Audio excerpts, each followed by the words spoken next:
सभी को नमस्कार। करियर फर्स्ट चैनल पर आप सबका स्वागत है। डिक्टेशन लिखने के लिए तैयार हैं। Ready start.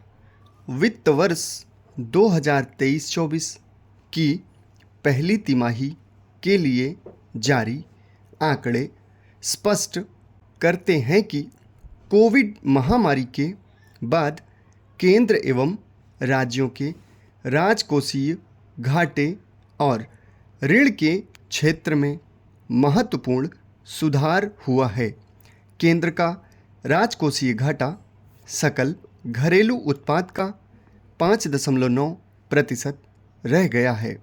वहीं सभी राज्यों का राजकोषीय घाटा भी 4.1% से घटकर 3.24% रह गया है।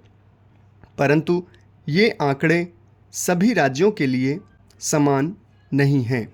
वित्त वर्ष 2020-21 में 4 राज्य बिहार, गोवा, ओडिशा और उत्तर प्रदेश राजकोषीय घाटे के लक्ष्य को पाने में पिछड़ गए थे।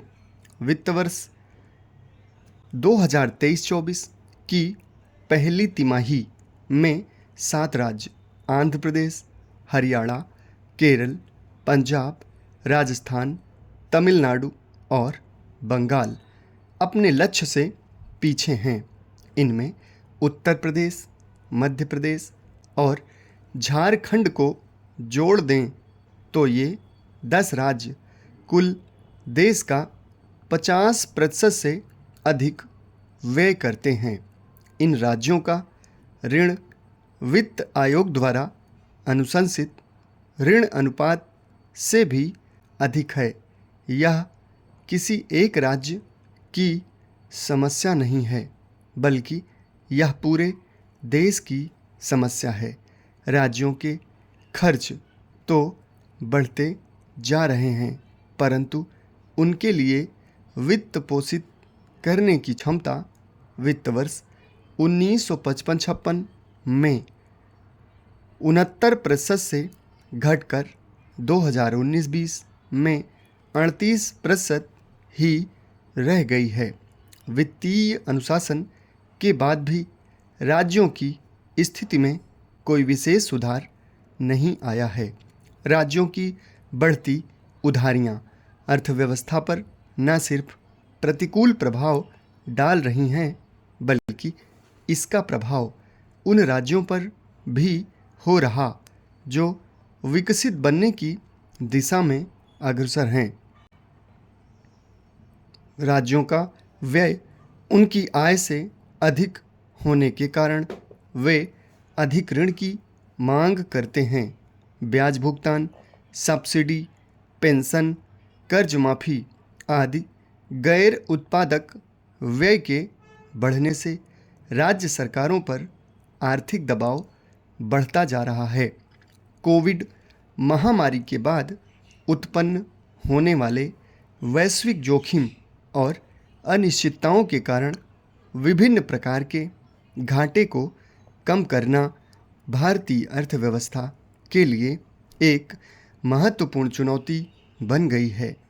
तेजी से बदलती वैश्विक आर्थिक गतिविधियों ने नीति निर्माताओं को यह सोचने पर विवश कर दिया है कि सब्सिडी एवं मुद्रास्फीति के साथ राजकोषीय संतुलन का प्रबंधन किस प्रकार किया जाए। इस संतुलन को साधने के लिए सरकार कर के दायरे में सुधार करने के बजाय कर की गहनता को बढ़ावा दे रही है, जो आने वाले समय के लिए मुश्किलें पैदा कर सकती है। इन दिनों भारतीय राज्यों के समक्ष दोहरी समस्या है। एक तरफ कम कर, कम राजस्व और बढ़ता घाटा है, तो दूसरी ओर विकास प्रक्रिया को तेज करने के लिए विनिर्माण विकास पर अधिक व्यय करना पड़ता है। प्रत्येक राज्य की विशेषताएं भी इस असमानता को बढ़ा रही हैं। जनसंख्या आर्थिक विकास, शहरीकरण, प्राकृतिक संसाधन, जलवायु, श्रमिक सुधार, नेतृत्व क्षमता आदि में भिन्नता के कारण राज्यों में आर्थिक असमानताएं तेजी से बढ़ रही हैं। सुविधाओं के कारण महाराष्ट्र, गुजरात, कर्नाटक और तमिलनाडु निजी निवेश को आकर्षित कर समृद्ध राज्यों में बदल रहे हैं। आंध्र प्रदेश और तेलंगाना आर्थिक शक्ति के केंद्र के रूप में तेजी से उभर रहे हैं। समाप्त। धन्यवाद।